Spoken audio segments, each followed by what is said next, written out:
Bismillahirrahmanirrahim. Assalamu alaikum. How are you students? Hope you all are doing well. Today our topic of discussion is electrophoresis assembly. Electrophoresis क्या होता है, हम जो है वो इसका इंट्रोडक्शन पढ़ेंगे।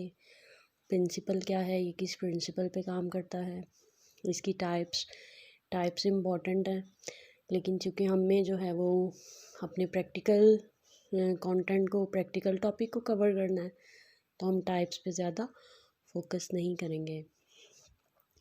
और उसके बाद हम इसके प्रैक्टिकल एस्पेक्ट्स देखेंगे और जो प्रोसेसिंग इसकी, ड्यूरिंग प्रोसेसिंग जो मटेरियल्स, जो सपोर्ट मीडियम या बफर्स वगैरह यूज़ हो रहे हैं, उनके बारे में हम डिस्कस करेंगे।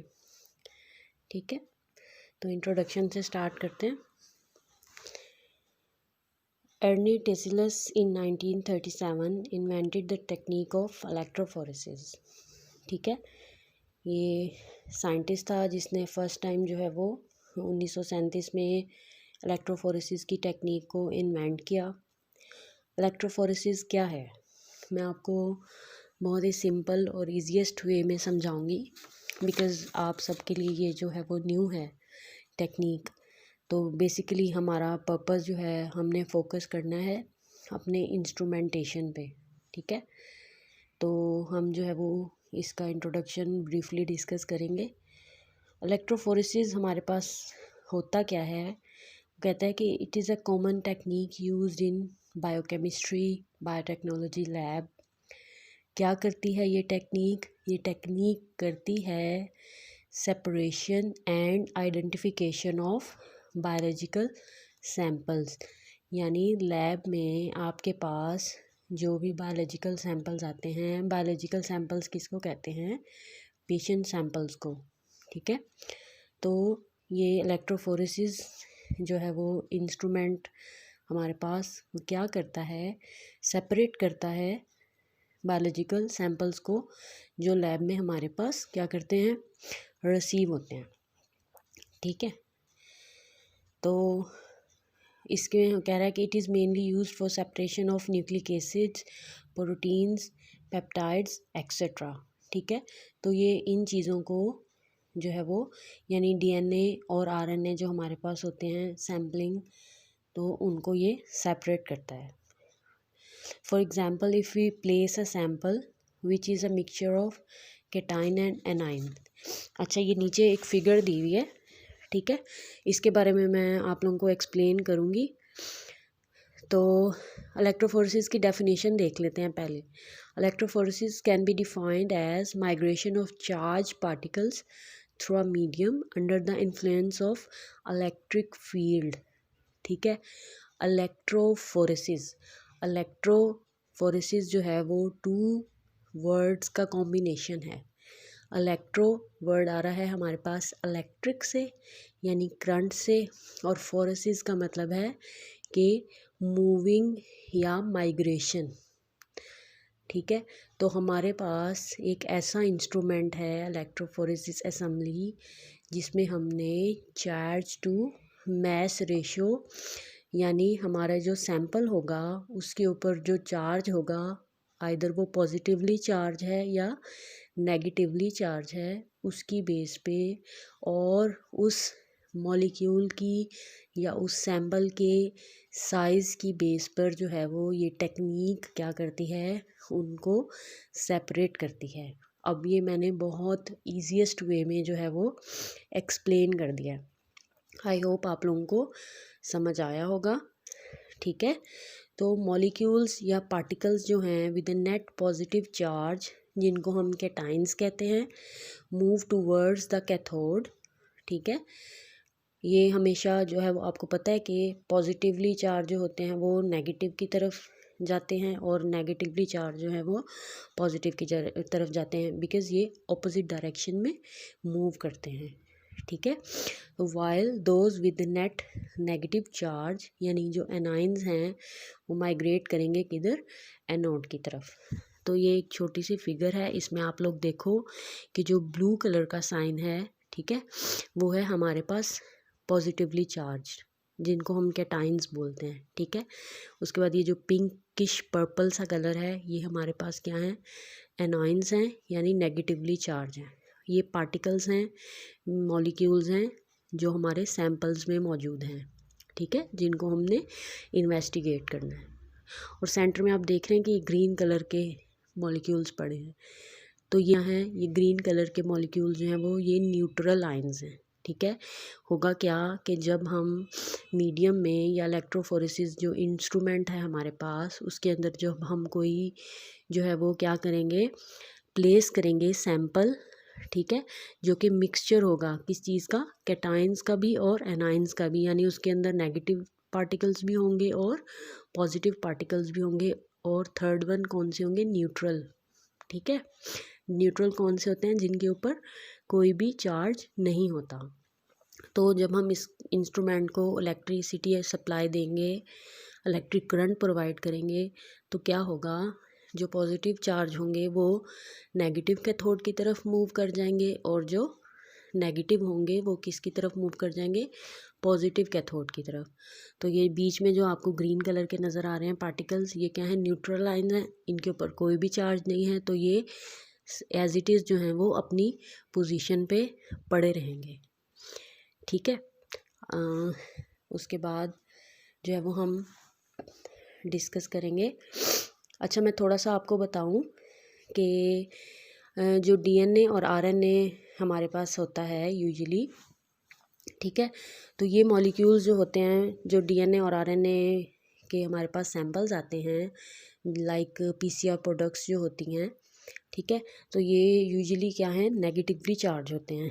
ठीक है, बिकॉज़ जो हमारे पास डीएनए का पार्ट है, जिसको हम फॉस्फेट ग्रुप कहते हैं, जो कि कहाँ मौजूद होता है, बैकबोन में, किसकी, डीएनए की, तो वो नेगेटिवली चार्ज होता है। ठीक है, तो हम जो है वो ये कह सकते हैं कि जो डीएनए या आरएनए है वो हमारे पास क्या हैं, नेगेटिवली चार्ज पार्टिकल्स होते हैं, तो वो ऑटोमेटिकली कहाँ मूव करेंगे, पॉजिटिव कैथोड की तरफ, यानी कैथोड जिसके ऊपर हमारे पास क्या है, पॉजिटिव चार्ज है। ठीक है, तो उसके बाद हमारे पास हम ये कह सकते हैं कि इसीलिए हम ये जो है इनको सेपरेट करते हैं, कि इसको प्रोसेस को यूज़ करते हुए, इलेक्ट्रोफोरेसिस को यूज़ करते हुए। ठीक है, और उसके बाद the rate of migration of cations and anions depends upon the various factors. वो फैक्टर्स क्या होते हैं वो हम आगे चल के डिस्कस करेंगे। तो ये हमारे पास एक सिंपल और ईजीएस्ट वे में इसका इंट्रोडक्शन विद प्रिंसिपल हो गया कि इलेक्ट्रोफोरेसिस जो हमारे पास टेक्निक है, जो इलेक्ट्रोफोरेसिस असम्बली है, इंस्ट्रूमेंट है हमारा, उसका वर्किंग प्रिंसिपल हमारे पास क्या है। यूजुअली ये जो हमारी टेक्निक है या इंस्ट्रूमेंट है, यूजुअली हम इनको डीएनए आरएनए सैंपल्स के लिए या प्रोटीन्स या पेप्टाइड्स के लिए जो है वो यूज़ करते हैं, उनको सेपरेट करने के लिए। नेक्स्ट है हमारे पास टाइप्स। अब इलेक्ट्रोफोरेसिस की बहुत सारी टाइप्स हैं। ये टाइप्स जो हैं वो डिफरेंट टाइप्स की हैं, डिफरेंट कैटेगरीज़ की हैं, इनको डिफरेंट तरीके से जो है वो कैटेगराइज किया गया है। ठीक है, इनमें सबसे कॉमन और इम्पॉर्टेंट बात यही है कि जो टाइप हम यूज़ करेंगे उसके अंदर हमारे पास जो भी सपोर्ट मीडियम यूज़ होगा, उसकी बेस पे जो है वो हम उसको टाइप को नेम दे देंगे। ठीक है, अब सपोर्ट मीडियम क्या है, सपोर्ट मीडियम अगर आपको ईजीएस्ट वे में मैं बताऊं तो ऐसी चीज़ है, ऐसा मटेरियल है जो हमारे पास यूज़ करते हैं हम कैरिड आउट करने के लिए, परफॉर्म करने के लिए, इन्हेंस करने के लिए, किसको, अपने इलेक्ट्रोफोरेसिस जो है वो टेक्निक को। ठीक है, आप ये समझ लो कि ये जो है हमारे पास जब हम ये इलेक्ट्रोफोरेसिस की टेक्निक जो है वो परफॉर्म कर रहे हैं, तो जो हमारा सपोर्ट मीडियम है वो हमें सपोर्ट प्रोवाइड करेगा कि रिएक्शन जो है वो बेटर और जो है वो क्लियरली हमारे पास क्या हो, परफॉर्म हो। ठीक है, तो हमारे पास मेजर जो हैं वो 2 टाइप्स हैं हमारे पास। फर्स्ट वन है zone electrophoresis and second one है मूविंग बाउंड्री इलेक्ट्रोफोरेसिस। तो हम टाइप्स के बारे में जो है वो थोड़ा सा डिस्कस कर लेंगे। जोन इलेक्ट्रोफोरेसिस में क्या होता है, वो कह रहा है कि in this method an inert polymeric sporting medium is use between the electrodes to separate and analyse the sample. यानी जोन इलेक्ट्रोफोरेसिस में हम क्या कर रहे हैं, स्पोर्ट मीडियम यूज़ कर रहे हैं जो कि इनर्ट पॉलीमेरिक है। इनर्ट पॉलीमेरिक यानी उसके ऊपर कोई भी चार्ज नहीं है, ठीक है। यूज़ कहाँ करना है, बिटवीन द इलेक्ट्रोड्स। जो हमारे पास दो इलेक्ट्रोड्स हैं, एक इलेक्ट्रोड हमारे पास नेगेटिवली चार्ज है और एक इलेक्ट्रोड हमारे पास पॉजिटिवली चार्ज है, तो इन दोनों के दरमियान में हम एक सपोर्ट मीडियम यूज़ करेंगे, ठीक है। अच्छा, अब जोन इलेक्ट्रोफोरेसिस की फर्दर सब टाइप्स हैं, ठीक है। अब फर्स्ट वन हो गया paper electrophoresis. Paper electrophoresis, gel electrophoresis, thin layer and cellulose acetate. अब इनको जो है वो इनके नेम से हम डिफ्रेंशिएट करेंगे। जहाँ पर पेपर एज आ सपोर्ट मीडियम यूज़ हुआ है उसको हम पेपर इलेक्ट्रोफोरेसिस के नाम से इंडिकेट करेंगे। जहाँ पर हमने जेल को यूज़ किया है एज आ सपोर्ट मीडियम, उसको हम जेल इलेक्ट्रोफोरेसिस का नाम देंगे, और इसी तरह बाकी टाइप्स भी, ठीक है। मैंने पहले आपको बताया कि हम जो भी सपोर्ट मीडियम यूज़ करेंगे तो उसकी बेस पर जो है वो हमने क्या किया है, अपने टेक्निक को नेम दे दिया है, ठीक है। तो सेकंड मेजर टाइप है हमारे पास मूविंग बाउंड्री इलेक्ट्रोफोरेसिस। अब मूविंग बाउंड्री इलेक्ट्रोफोरेसिस में क्या हो रहा है, वो कह रहा है in this method the electrophoresis carried out in a solution without a support medium. Zone electrophoresis में हमारे पास सपोर्ट मीडियम यूज़ हो रहा था और उसकी जो सब टाइप्स थी, पेपर इलेक्ट्रोफोरेसिस या जेल इलेक्ट्रोफोरेसिस, तो पेपर और जेल या सेलुलोज वगैरह ये सारे क्या थे, सपोर्ट मीडियम थे। लेकिन मूविंग बाउंड्री इलेक्ट्रोफोरेसिस में क्या है कि इसमें कोई सपोर्ट मीडियम यूज़ नहीं हो रहा। क्यों?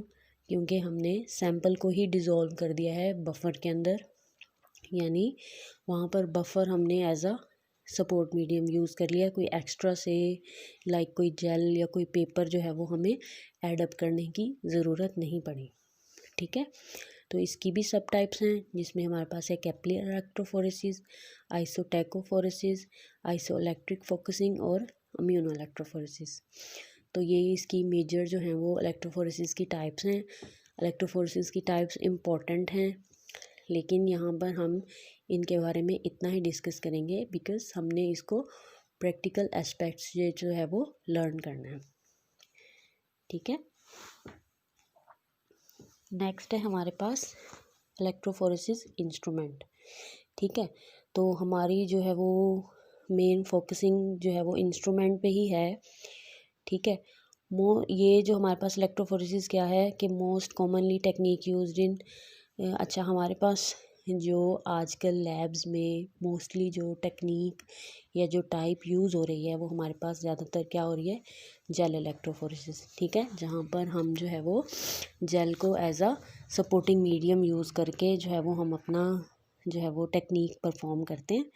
तो हम कह सकते हैं कि most commonly use technique is gel electrophoresis. here we will discuss about the gel electrophoresis. तो अब जो हम प्रोसेस जो है वो डिस्कस करेंगे या इंस्ट्रूमेंटेशन डिस्कस करेंगे वो ऑलमोस्ट जो है वो रिलेटेड होगा किससे, जेल इलेक्ट्रोफोरेसिस से, ठीक है। तो यहाँ पर ये हमें इंस्ट्रूमेंट दिखाया है।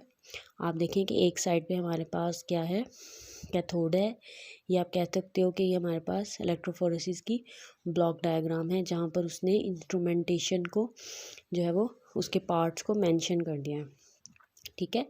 एक साइड पे हमारे पास क्या है, कैथोड है, एक साइड पे हमारे पास है एनोड। ये जो ब्लू कलर का सोल्यूशन नज़र आ रहा है इसको हम बफर सोल्यूशन कहते हैं। बफर सोल्यूशन हमने कहाँ डाला हुआ है, कहाँ रखा हुआ है, बफर टैंक के अंदर, ठीक है। अच्छा, आप लोगों को ये ब्लू कलर के एरोज़ नज़र आ रहे होंगे जो राइट से जो है वो लेफ़्ट की तरफ उन्होंने जो है वो शो कराए हुए हैं डायग्राम में, ठीक है। तो इसके अंदर ये जो ब्लू कलर की आपको नज़र आ रही है ये जेल स्लैब है, ठीक है। अच्छा, यहाँ पर मैं आपको थोड़ा सा एक्सप्लेन कर दूँ कि हमारे पास जब हम जेल इलेक्ट्रोफोरेसिस टेक्निक यूज़ करते हैं या परफॉर्म करते हैं लैब के अंदर, तो हम एक स्पेसिफिक एक्रिलामाइड जेल होती है, ठीक है, उसको वो हमारे पास कंपनी मैन्युफैक्चर्ड आती है पाउडर फॉर्म में, ठीक है। तो उसको स्टीराइल वाटर के अंदर डालकर हम क्या करते हैं, बना लेते हैं, ठीक है। और वो थिक कंसिस्टेंसी यानी एक जेली लाइक मटेरियल जो है वो हमारे पास बन जाता है, और फिर हम उसको अपने इंस्ट्रूमेंट या जो इलेक्ट्रोफोरेसिस इंस्ट्रूमेंट है उसके अंदर अप्लाई करते हैं, और फिर उसके बाद हम क्या करते हैं, टेस्टिंग परफॉर्म करते हैं, ठीक है। मैं सिर्फ आप लोगों को ब्रीफली एक्सप्लेन इसीलिए कर रही हूँ बिकॉज़ आप लोगों के लिए ये चीज़ें न्यू हैं, तो आपको लर्न करते वक्त प्रॉब्लम ना हो, आप लोगों को थोरली जो है वो कुछ समझ आ जाए, तो आपको लर्न करने में फिर इजी होगा, ठीक है। तो जो हमारे पास बफर टैंक है उसके अंदर हमने बफर सोल्यूशन डाला हुआ है। बफर सोल्यूशन क्या है, ये हमारे पास रिएक्शन इन्हांसर होता है, ये हमें सपोर्ट प्रोवाइड करता है कि हमारा जो रिएक्शन है वो इजीली कैरिड आउट हो जाए, ठीक है। उसके बाद हमने इसको क्या किया है, गैल्वानोमीटर के थ्रू पावर सप्लाई दी है। वो क्या करेगा वो मीटर हमें रीडिंग को शो करवाएगा कि हम इस टाइम पे इसको इतनी इलेक्ट्रिसिटी जो है वो प्रोवाइड कर रहे हैं, ठीक है। अच्छा, बफ़र क्या होता है, बफ़र के बारे में मैं थोड़ा सा आपको बता दूं बिकॉज़ ये टर्म आप लोगों के लिए न्यू है। Buffer solution is very important because it is carried current.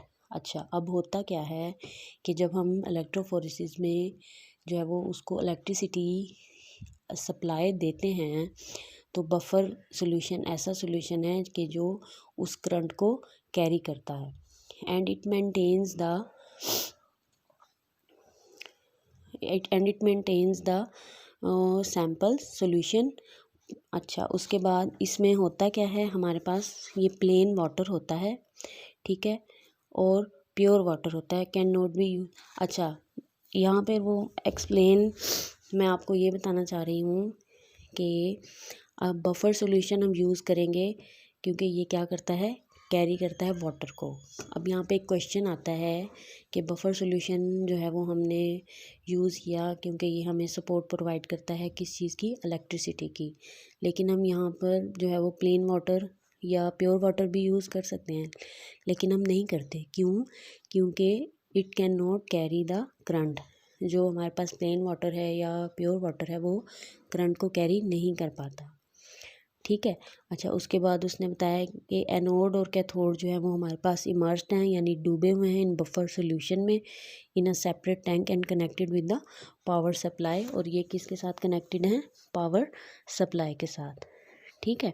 अच्छा, उसके बाद एक इसने लेबल किया हुआ है कि हमारे पास सैम्पल वेल्स इन अ जेल, ठीक है, ये वाइट कलर के नज़र आ रहे होंगे कि सैम्पल वेल क्या होता है।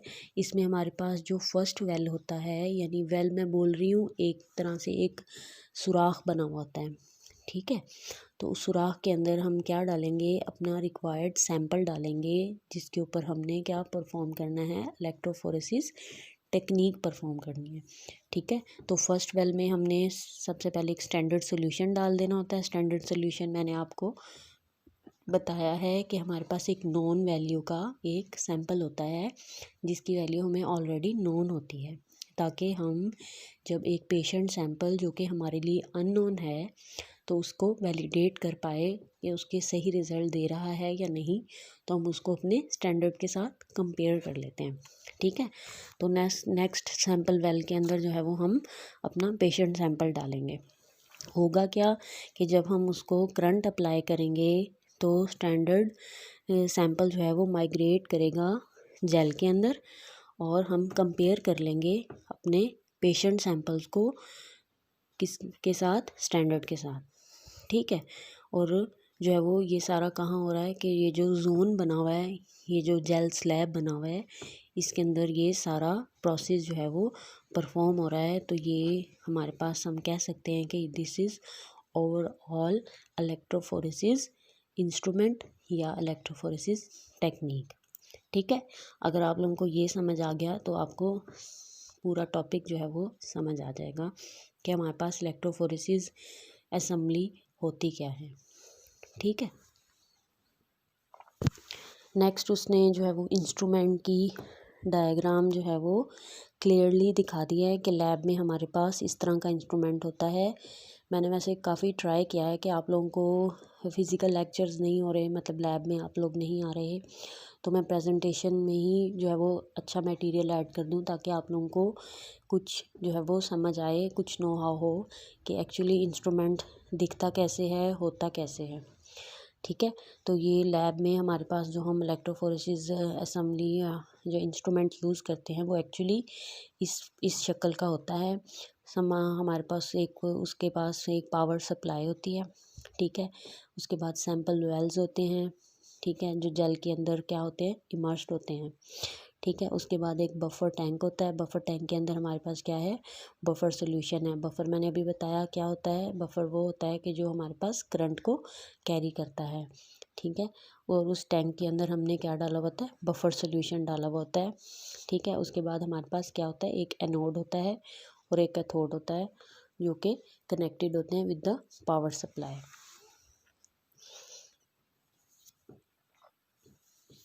नेक्स्ट हम बात करेंगे इलेक्ट्रोफोरेसिस असेंबली के प्रैक्टिकल एस्पेक्ट्स। ठीक है, यानी प्रैक्टिकली जो है वो हमने इलेक्ट्रोफोरेसिस टेक्निक को किस तरह से जो है वो एवेल्यूएट करना है। सबसे पहले हमने सिलेक्शन करनी है इलेक्ट्रोफोरेसिस मेथड की। ठीक है, यहाँ पर एक इम्पोर्टेंट बात समझने वाली है कि मैंने अभी जो है वो टाइप्स डिस्कस कर रही थी, तो मैंने काफ़ी सारी टाइप्स का जिक्र किया। ठीक है, तो ये टाइप हर सैंपल पे इम्प्लीमेंट नहीं होती। ठीक है, हमने according to availability of our samples, यानी लैब के अंदर हमें किस नौयत का, किस टाइप का, आइदर वो डीएनए आरएनए सैंपल है, आइन है, पेप्टाइड है, उस पे हम जब वो हमें लैब में रिसीव होगा तब हम जो है वो डिसाइड करेंगे कि हमने अब कौन सी जो है वो मेथड को परफॉर्म करना है। ठीक है, उसके बाद हम करेंगे कि sample preparation and addition of dye. ठीक है, हम सैंपल जब प्रिपेयर करेंगे तो उसके अंदर हम एक कलर्ड सॉल्यूशन भी ऐड करेंगे। क्यों? क्योंकि हमारे पास बहुत सारे जो सैंपल्स होते हैं लैब में रिसीव होते हैं, डीएनए आरएनए सैंपल्स, वो क्या होते हैं, कलरलेस होते हैं। तो किसी भी कलरलेस ऑब्जेक्ट को मेजर करना जो है वो बहुत डिफ़िकल्ट होता है। उसके बाद है preparation of supporting medium and buffer.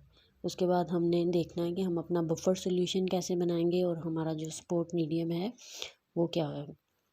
उसके बाद हम टेक्निक को परफॉर्म करेंगे, यानी परफॉर्मिंग ऑफ इलेक्ट्रोफोरेसिस। ठीक है, लास्ट में हमारा होगा कि detection and analysis of sample, यानी जब टेक्निक परफॉर्म हो जाएगी तो एंड रिज़ल्ट हमारे पास क्या आएगा। ठीक है, तो हम यहाँ पर स्टार्ट करते हैं सिलेक्शन ऑफ इलेक्ट्रोफोरेसिस मेथड की। ठीक है, तो many methods of electrophoresis are available such as gel, paper, capillary electrophoresis. जैसे मैंने आपको भी बताया, ये depending on the nature of sample to be separated we have to select one of them. यानी जो हमारे पास लैब में सैंपल आएगा हम उसको जब हमारे पास रिसीव होगा तो हम डिसाइड करेंगे कि किस नौयत का सैंपल है और हमने कौन सी टेक्निक जो है वो परफॉर्म करनी है।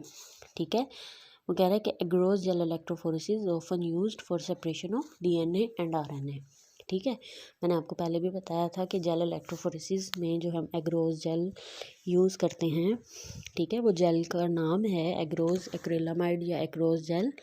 ठीक है, तो हम ज़्यादातर जेल इलेक्ट्रोफोरेसिस को यूज़ करते हैं for the separation of DNA and RNA samples. उसके अलावा हम जो है वो प्लाज्मा प्रोटीन्स और पीसीआर प्रोडक्ट्स क्या हैं हमारे पास, यही डीएनए और आरएनए के सैंपल्स को हम क्या करेंगे, डाइल्यूट करेंगे with the suitable solvent, then they are loaded on a gel. ठीक है, उसके बाद जो है वो कि हम अपने मेथड को सिलेक्ट कर लिया। अब हम बात करेंगे sample preparation and addition of dye. ठीक है, सैंपल प्रिपरेशन और एडिशन ऑफ डाई में वो क्या कह रहा है कि लिक्विड सैंपल्स और lyophilised powder dissolve in a suitable solvents are used in electrophoresis. ठीक है, कि जो हमारे पास ये हमारे सैंपल होगा, आइदर वो डीएनए सैंपल है, आरएनए सैंपल है, उसको हम क्या करेंगे, डाइल्यूट करेंगे विद द सूटेबल सॉल्वेंट के साथ, और फिर जो है वो हम उसको लोड करेंगे जेल के ऊपर। जब हम सैंपल प्रिपेयर कर रहे होंगे तो क्या होगा कि during sample preparation our tracking dye is added in the sample solution, चाहे आइदर वो डीएनए है, आरएनए है, ठीक है, और प्रोटीन्स हैं, ठीक है। तो ये ट्रांसपेरेंट होते हैं इन नेचर में। So we monitor their migration during electrophoresis. Dye is usually blue in colour. मैंने आपको जैसे भी बताया कि हमारे सैंपल जो हैं वो क्या होते हैं, ट्रांसपेरेंट या कलरलेस होते हैं। तो हम क्या करेंगे, इसके अंदर जो है वो एक डाई जो यूजुअली क्या होता है, ब्लू कलर का होता है, तो हम इसके अंदर ऐड कर देंगे, ठीक है। तो एक एक्स्ट्रा जो है वो इम्पोर्टेंट बात है कि फिकोल 400 होता है, जो कि एक डेंस मटेरियल होता है कि sample use in electrophoresis are light in weight such as DNA and RNA. तो क्या होता है, यूजुअली होता ये है कि हमारे पास यहाँ जैसे इसने लिखा हुआ है कि the loading dye comprises bromophenol blue ficoll 400 and water. Ficoll 400 हमारे पास क्या है, फिकोल 400 जो है वो एक डेंस मटेरियल होता है, ठीक है, यानी एक हैवी मटेरियल होता है जो क्या करता है कि हमारे जो सैंपल्स हैं डीएनए और आरएनए के वो लाइटर इन वेट होते हैं, ठीक है। तो वो जब इलेक्ट्रोफोरेसिस का प्रोसीजर परफॉर्म करते हैं तो हमारे पास जो है वो लाइटर पार्टिकल्स क्या करते हैं, सही रिज़ल्ट या वैलिड रिज़ल्ट्स नहीं देते। तो इसके अंदर जब हम सैंपल प्रिपेयर करते हैं तो हम एक मटेरियल यूज़ करते हैं फिकोल 400। ये क्या करता है कि हमारे सैंपल को थिक कर देता है, डेंस कर देता है, ताकि वो वैलिड रिज़ल्ट जो है वो दे दें, ठीक है। उसके बाद है हमारे पास preparation of support medium and buffer.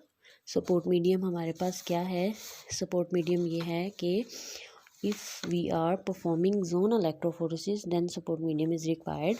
पीछे मैंने आपको बताया कि हमारे पास जो फर्स्ट टाइप है इलेक्ट्रोफोरेसिस की, जो कि जोन इलेक्ट्रोफोरेसिस है, इसमें हम क्या करें, सपोर्ट मीडियम यूज़ करें। आइदर वो सपोर्ट मीडियम कोई पेपर हो सकता है, कोई जेल हो सकता है, या कोई सेलुलोज या एसीटेट टाइप यूज़ हो सकता है, ठीक है। तो if it is a matrix, ठीक है, in which sample separation take place, it is a porous in nature. Porous in nature मतलब कि इसके अंदर पोर्स होते हैं कि स्मूथ नहीं होता, ठीक है। इट में शो एब्जॉर्प्शन और मॉलिक्यूलर स्विंग ऑफ सैंपल्स, ठीक है। तो हम इसको जब ऐड करेंगे वेल के अंदर, दे में float and come out from the well, so that's why जो है वो हम क्या करते हैं, सपोर्ट मीडियम को यूज़ करते हैं, ठीक है।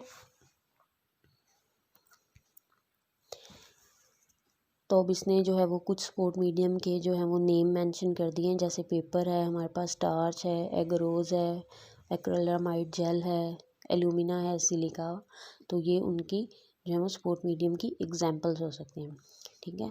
तो फर्स्ट है हमारे पास पेपर है, Whatman filter paper number 1 and number 3 mm जो है वो यूज़ कर सकते हैं for separation of amino acid, protein and peptides.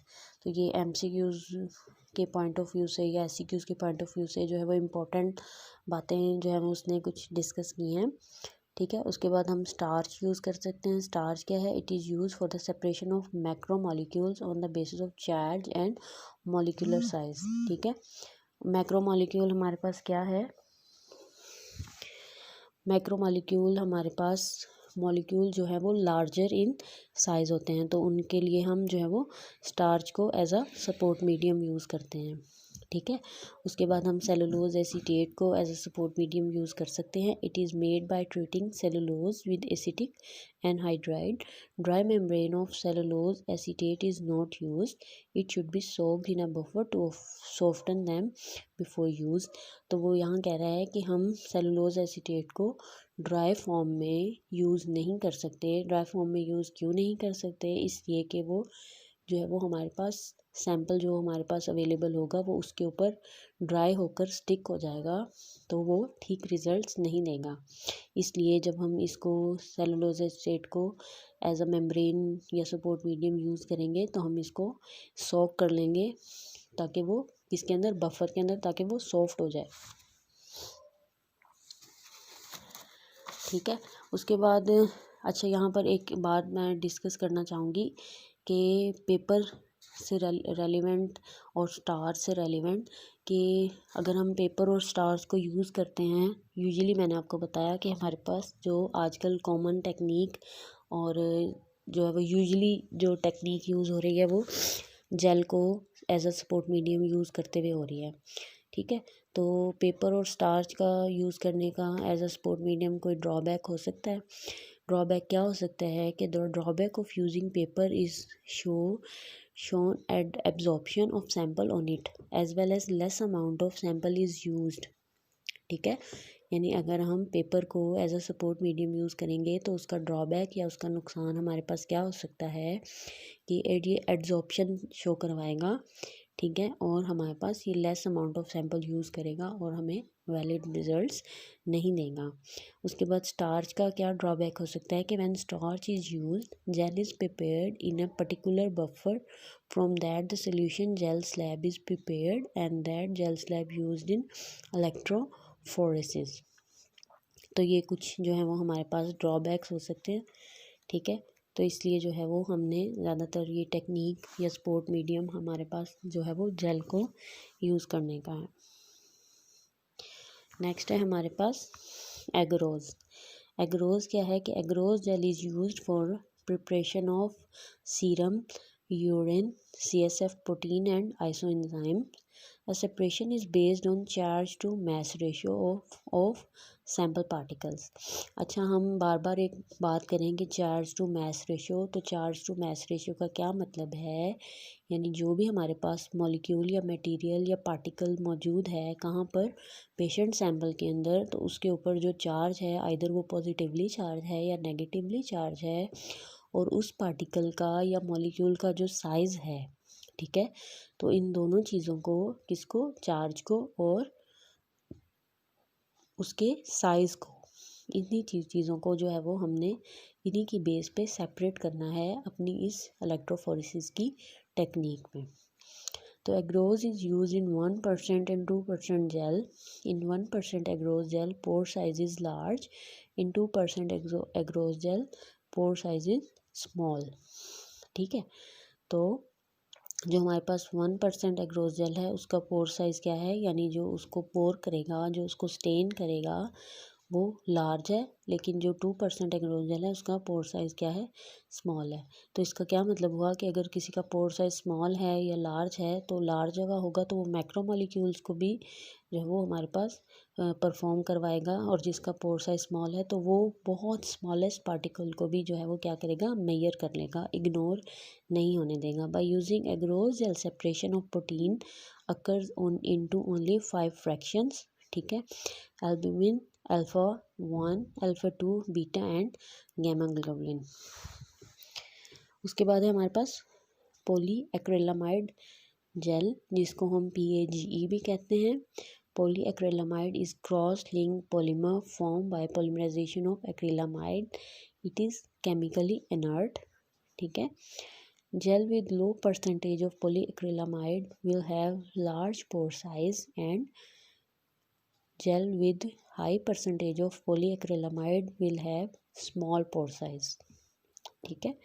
Separation is based on charge to mass ratio of sample particles and molecular mass।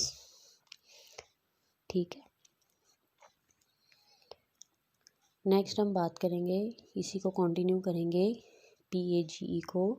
Overall small pore size does not allow larger proteins to migrate like fibrinogen, B1, lipoproteins etcetera. ठीक है।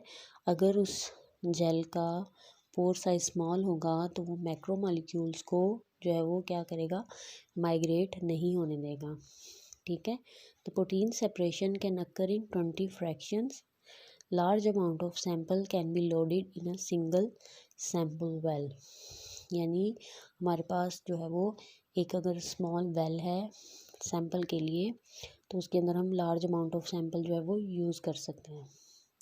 Next है हमारे पास buffer. Buffer क्या है हमारे पास, buffer carry applied electric current. Buffer हमारे पास एक इलेक्ट्रोलाइट सॉल्यूशन होता है which carries electric current as well as it maintains the pH of supporting medium. क्या करता है कि एक तो इलेक्ट्रिक करंट प्रोवाइड करता है बफर, और दूसरा क्या करता है कि पीएच को मेंटेन रखता है। ठीक है, यानी जब रिएक्शन हम कैरिड आउट कर रहे होते हैं या परफॉर्म कर रहे होते हैं तो हमारे पास पीएच लेवल जो है वो एक स्पेसिफिक जो है वो लिमिट में होना चाहिए। ठीक है, तो बफर जो है वो उस लिमिट को क्या करता है, बरकरार रखता है, ना पीएच ज़्यादा होने देता है और ना पीएच कम होने देता है। तो रिएक्शन को क्या करता है, स्टेबलाइज करता है। तो buffer control the pH of supporting medium and stabilize it. Proteins are amphoteric in nature. They have both carboxyl and amino groups. ठीक है, कार्बोक्सिल और अमाइनो ग्रुप्स जो है वो हमारे पास यूज़ हो रहे हैं। ठीक है, तो at isoelectric pH they exist as zwitterion, net charge is zero. ठीक है, in such cases electrophoresis not possible. यानी हमारे पास जब इलेक्ट्रिक चार्ज जो है वो ज़ीरो हो जाएगा, यानी दोनों का चार्ज आपस में, अगर दोनों चीज़ें नेगेटिव होंगी तो चार्ज क्या होगा, कैंसिल हो जाएगा और हमारे पास नेट चार्ज क्या आ जाएगा, ज़ीरो आ जाएगा। तो इस केस में जो है वो हमारे पास इलेक्ट्रोफोरेसिस परफॉर्म नहीं होगा। होना क्या चाहिए कि दोनों ऑपोजिट होने चाहिए, यानी एक पॉजिटिवली चार्ज होगा और दूसरा नेगेटिवली चार्ज होगा, तो ही हमारे पास क्या होगा, इलेक्ट्रोफोरेसिस का जो है वो टेक्निक परफॉर्म होगी। To convert them into charge particles buffer are used. तो ऐसे सैंपल्स अगर हम यूज़ कर रहे हैं, ऐसे पेशेंट सैंपल, ठीक है, जिसके मॉलिक्यूल्स के ऊपर क्या है, नेगेटिव चार्ज है और दूसरे मॉलिक्यूल के ऊपर भी नेगेटिव चार्ज है, तो क्या होगा कि वो नेट चार्ज क्या हो जाएगा, ज़ीरो हो जाएगा। तो हमारा इलेक्ट्रोफोरेसिस का प्रोसीजर क्या है, परफॉर्म नहीं होगा। तो इसीलिए हम बफर यूज़ करते हैं कि अगर हमारे पास कोई पेशेंट सैंपल ऐसा है जिसके ऊपर हमारे पास जो उसके मॉलिक्यूल्स या पार्टिकल्स हैं उसके ऊपर जो है वो चार्ज जो है वो सेम है, तो वो उनको क्या करेगा, डिफरेंट कर देगा, तो कन्वर्ट कर देगा। तो इसलिए एक पॉजिटिवली चार्ज हो जाएगा और एक नेगेटिवली चार्ज हो जाएगा। तो इसलिए हम जो है वो इजीली अपनी इलेक्ट्रोफोरेसिस की टेक्निक जो है वो परफॉर्म कर लेंगे और बेटर रिजल्ट्स जो हैं वो आएंगे। Most of the amino acid have isoelectric pH in silently acidic condition, जो कि हमारे पास कितनी है, 4 to 7 pH है। ठीक है, that's why buffer use in electrophoresis of protein are silently basic. तो जो हमारे पास बफर हम यूज़ करते हैं वो यूजली क्या होता है, बेसिक होता है। ठीक है, at this pH protein will carry some charge and electrophoresis can be perform. Buffer determines the charge on the solute and ionization of solute. Commonly use buffer जो है वो हमारे पास ये हो सकते हैं, जिसमें हमारे पास फॉस्फेट बफर है जिसकी pH 7 होनी चाहिए, ट्रिसबोरेट बफर है या EDTA बफर है जिसकी जो है वो राउंड कितनी होनी चाहिए, 8 होनी चाहिए। इसी तरह हमारे पास क्या है, ट्रिस एसीटेट EDTA बफर है जो अबव 8 होनी चाहिए। ठीक है, एंड सो उसके बाद हमारे पास EDTA बफर है जो कि अराउंड 7.5 है। तो ये कुछ बफर जो है वो विद देयर pH जो है वो उनके नेम्स क्या हैं, मेंशन किए हुए हैं, तो आपने इसको एज इट इज़ लर्न कर लेना है। ठीक है, तो अब जो है वो हमारे पास प्रैक्टिकली जो है वो हम जब DNA जो है वो इलेक्ट्रोफोरेसिस परफॉर्म करेंगे तो वो किस तरह होगा, यूजुअली हम यहाँ पर DNA सेपरेशन को डिस्कस करेंगे। ठीक है, जहाँ पर हम जो है एग्रोस जेल को एज अ सपोर्ट मीडियम जो है वो यूज़ कर रहे हैं। ठीक है, तो एग्रोस जेल जो है वो as a support medium placed in an electrophoresis instrument in such way that well will be close to cathode. ठीक है, अब यहाँ पर एक बात समझने वाली है, मैंने आपको भी पीछे बताया कि हमारे पास जो DNA या RNA मटेरियल हैं वो क्या हैं, हमारे पास नेगेटिवली चार्ज्ड हैं। ठीक है, तो हमारे पास ये चीज़ें, ये जब हम DNA का सैंपल परफॉर्म करेंगे इलेक्ट्रोफोरेसिस के अंदर, तो जब हम इनको प्लेस करेंगे इंस्ट्रूमेंट के अंदर तो वो कहाँ होने चाहिए, क्लोज टू कैथोड होने चाहिए। ठीक है, ताकि वो इजीली कहाँ मूव कर सकें, एनोड की तरफ। ठीक है, Then buffer is filled in tank till gel slab dip into buffer solution। जैसे पीछे मैंने पिक्चर में दिखाया कि हमारे पास जो है वो बफर टैंक्स बने हुए हैं जिसके अंदर हम अपने बफर सोल्यूशन को क्या करेंगे, फिलअप कर देंगे। ठीक है। Sample is located in wells of gel slab. ठीक है।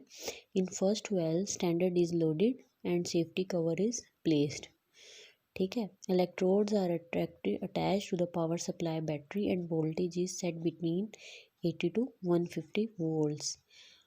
After starting power supply, current will start flowing between two electrodes. The sample will start migrating in a gel as bands. It will take 1:1 and 1/2 or for completion of separation। यानी 1 घंटे से जो है वो हमारे पास 1.5 घंटे तक जो है वो टाइम लग सकता है, या हाफ एन आवर भी समटाइम जो है वो ये टेक्निक जो है वो हाफ एन आवर में भी रिजल्ट्स दे देती है। तो होता क्या है, जैसे इस फिगर में दिखाया है कि हमने इसको इलेक्ट्रिक करंट जो है वो अप्लाई किया, तो क्या हुआ कि जो जेल स्लैब था हमारे पास, जो कि एग्रोस जेल स्लैब था, उसके अंदर हमने क्या किया, एक स्टैंडर्ड सॉल्यूशन रखा और बाकी अपना रिक्वायर्ड या जो मेजरमेंट करने वाला जो सैंपल था वो परफॉर्म किया। तो ये सैंपल वेल्स बने हुए हैं, यानी छोटे छोटे जो हैं वो होल्स बने हुए हैं, इसके अंदर हम अपना सैंपल जो है वो डाल दिया। तो जब उसको इलेक्ट्रिक करंट प्रोवाइड किया, जिसकी वोल्टेज इलेक्ट्रिक करंट की जो थी वो 80 to 150 थी, तो नेगेटिवली चार्ज आइन जो है वो हमारे पास मूव किए कहाँ, एनोड की तरफ, यानी पॉजिटिव की तरफ।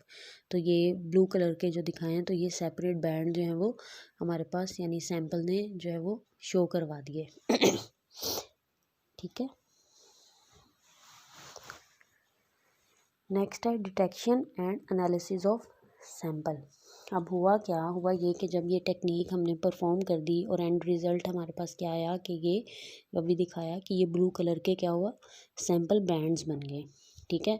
अब इनको हमने जो है वो एंड रिज़ल्ट्स की फॉर्म में या पेशेंट की रिपोर्ट जब हमने बनानी है तो उसको हम किस तरह से जो है वो परफॉर्म करेंगे। तो an electrophoresis is run completed gel slab is removed from instrument and placed in UV chamber for detection of sample bands। अच्छा, इसकी एक छोटी सी मैं आपको एक एग्जाम्पल रिलेट करना चाहूँगी कि अगर आपने कभी देखा हो कि एक्सरे होता है। ठीक है। मैं इजी वर्ड्स में आप लोगों को समझाने की कोशिश कर रही हूँ। ठीक है। यहाँ पर उसने वर्ड यूज़ किया यूवी चैम्बर का। ठीक है। तो एक मेरे माइंड में एग्जांपल आती है कि जब आपने कभी देखा हो कि किसी का एक्सरे हो रहा है, तो आप मशीन के पास लेटते हो या खड़े होते हो, तो वो आपका एक इमेज ले लेता है। ठीक है। और उसके बाद वो वहाँ पर एक प्लेट होती है जिसको वो प्लेट को पकड़ता है और वो अपने जो है वो एक्सरे रूम के अंदर ले जाता है और वहाँ से एक इमेज लेकर आता है जिसको हम एक्सरे रिपोर्ट कहते हैं। तो बिल्कुल इसी तरह जब हमारे पास ये ब्लू कलर के जो है वो सेपरेट बैंड्स बन जाएंगे, तो इसी तरह हम इसको जो है वो मशीन से उठाएंगे और इसको यूवी चैम्बर के अंदर लेकर जाएंगे और वहाँ पर क्या करेंगे कि वो डिटेक्ट करेगा कि इस सैंपल बैंड के ऊपर जो है वो क्या वैल्यू आ रही है। Ethidium bromide is most commonly use stain dye for detection of DNA और आरएनए। ठीक है। एथिडियम ब्रोमाइड क्या करता है, इज़ अ डीएनए इंटरचिलेटर है। Ethidium bromide shows fluorescence when expose to UV radiation. ठीक है। It is used in 2 ways। First one है कि ethidium bromide can be added to agarose solution when solution is at 50 degree